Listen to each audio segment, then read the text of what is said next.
The face of Jesus Christ, or so it is alleged. Reportedly recorded by a device known as the Chronovisor, this image and other audio recordings are said to have been picked up by a device supposedly in the possession of the Vatican. According to its inventor, the Chronovisor is able to detect and decode electromagnetic signals left by past events. Such a machine would allow viewers to peer back at the greatest events in history. The Chronovisor is described by Father François Brune in Le Nouveau Mystère du Vatican, or the Vatican's New Mystery. Brune authored several books on the paranormal and its relation to religion. Brune learned of the machine in the early 1960s. In his book, he details his meeting with one of the scientists who created it, a physicist turned priest, Father Pellegrino Ernetti. Brune described how the two discussed the device at length as they sailed the Grand Canal of Venice.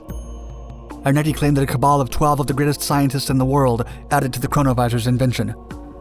Brune was amazed at the promise of such a machine and thoroughly convinced of its existence. The true nature of the device and its fate, however, remain closely guarded secrets.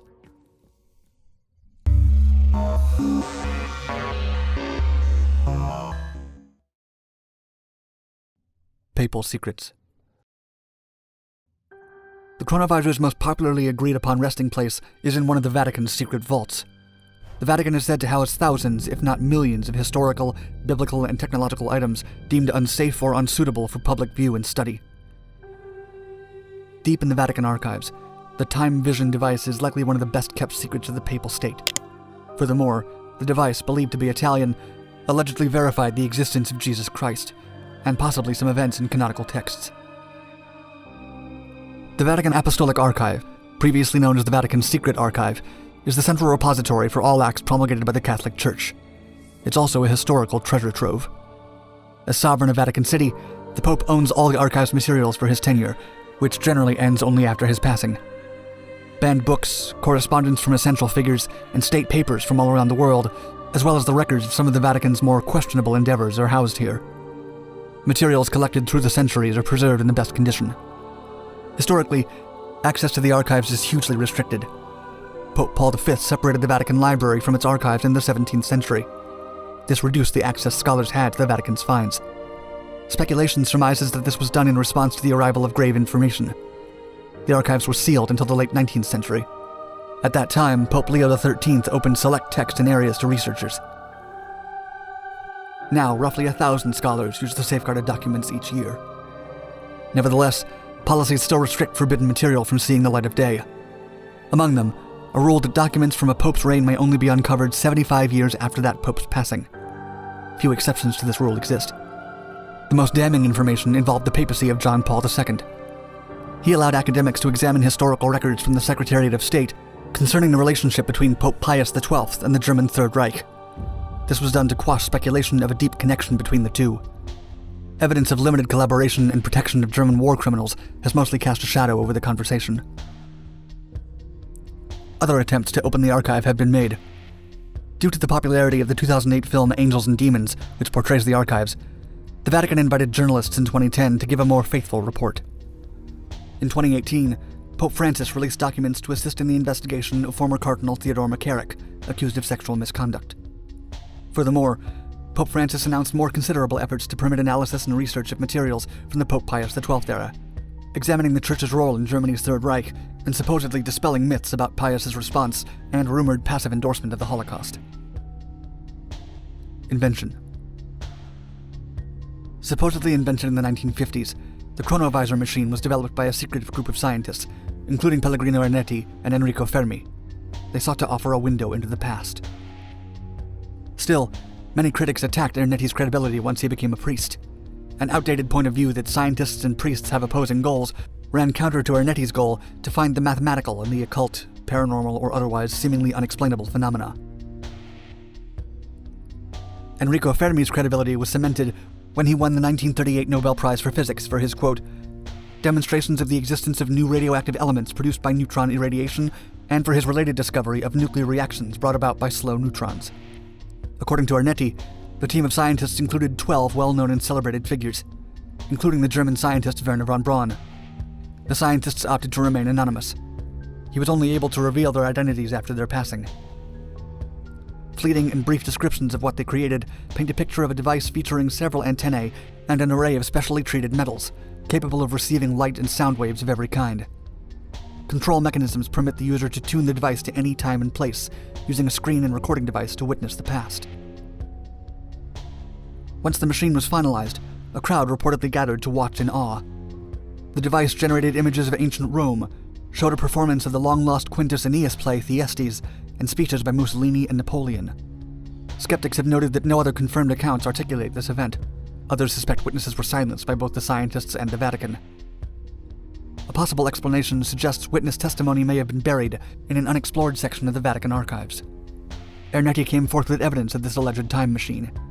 He published fragments of the Thyestes play in Latin, and a Chronovisor-generated photograph of Christ upon his crucifixion.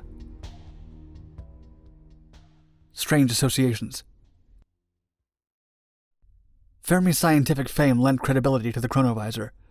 However, he passed away decades before his name was publicly associated with the project.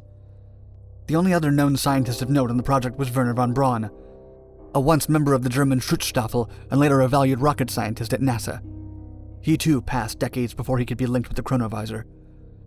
However, during the last years of World War II, rumors indicate that he worked on Die Glocke, a miraculous weapon under development in Nazi Germany with unknown capabilities and range. Allegedly, it was a glowing, rotating machine with anti-gravitational properties. Speculation suggests it was a type of flying saucer or part of nuclear development. Nevertheless, the existence of Die Glocke has also been hotly contested. Some speculate the original Chronovisor was destroyed. What the Vatican had in its possession now was received gifted to Pope Pius from the Third Reich. The evidence stems from a treaty between the two nations named the Reichskonkordat. Starting in 1933, the deal outlined German bishops' loyalties to their Führer and prohibited involvement in politics, although the Third Reich repeatedly violated the agreement and planned to restrict the Church's influence even more. It's alleged that Pope Pius XI was aware of Hitler's plans for a Holocaust, and that he and his successor, Pius XII, turned a blind eye to the atrocities. Furthermore, the agreement was criticized for its moral legitimizing of the Third Reich. Inner workings. While some researchers agree that time travel may one day be possible, all investigators clearly state that the Chronovisor doesn't resemble it. If it exists, the Chronovisor is likely a viewing and listening platform recreating the waves of time and space temporarily for the user. This doesn't permit full immersion or travel in the commonly understood sense. Stephen Hawking once stated the following about time travel, quote, "If we want to travel into the future, we just need to go fast. Really fast. And I think the only way we're ever likely to do that is by going into space."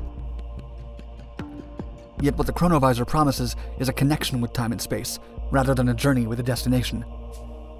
Unfortunately for interested physicists and inventors, no detailed explanation of how the device works remains. If it does, it's not accessible to the public. Furthermore, no blueprint to recreate the device was ever made. Ernetti only included the following detail about his machine's inner workings, quote, "Processing residual electromagnetic radiation left over by numerous processes." It's unclear and impossible to know if the device exists or whether it could be improved upon with modern technology. Ernetti claimed that he dismantled his equipment to keep it from those who would use it to do harm. Many believe that the claim is untrue, that it was turned into the Vatican, or that a second version was built exclusively for the Church. Suspicious details. Ernetti's fame turned to infamy when claims of the Chronovisor being a hoax cropped up. Magazines began publishing complaints relating to Ernetti's statements. Many claimed that the image of Christ captured by the Chronovisor came from a reversed postcard image from Santuario dell'Amore Misericordioso, an Italian town in Colle Valenza. Furthermore, doubt has been cast upon his transcription of Thyestes, the lost play by Roman poet Quintus Aeneas. Mainly Princeton University professor Catherine Eldred condemned the version published by Ernetti as too short and containing Latin words not part of Aeneas's lexicon. Still, some believe the play was shortened and modernized to match the sensibilities and vocabulary of the time. Others claim these studies and comparisons of alleged hoax clues have actually been part of an elaborate conspiracy by the Church to hide the truth. Believers in the Chronovisor and its safekeeping in the Vatican archives have long claimed that the papacy fears what effects access to such a technology would impose around the world. This is why they've discredited the scientists and denounced the notion as a hoax. There is an even more mysterious claim that the Vatican still uses the Chronovisor to affect governments and economies globally. Moreover, each successive pope plays their role in a sequence of events that will eventually lead to the Vatican's global dominance. To many, the Chronovisor remains one of the most secret inventions in the world.